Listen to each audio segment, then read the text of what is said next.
আসসালামু আলাইকুম। আমরা গর্বিত যে আমরা ভারতবাসী।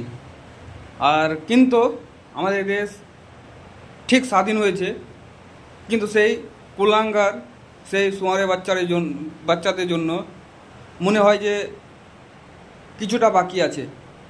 যেই মতো দেখেলেন যে আমাদের ভারতবর্ষের মধ্যে সেই আমাদের রাজ্য কলকাতা, ওয়েস্ট বেঙ্গলের মধ্যে কলকাতা আমাদের রাজধানী, সেইখানে একটা ঘটনা ঘটে যে আমাদের বোনদের ওপরে ধর্ষণ করা হয়।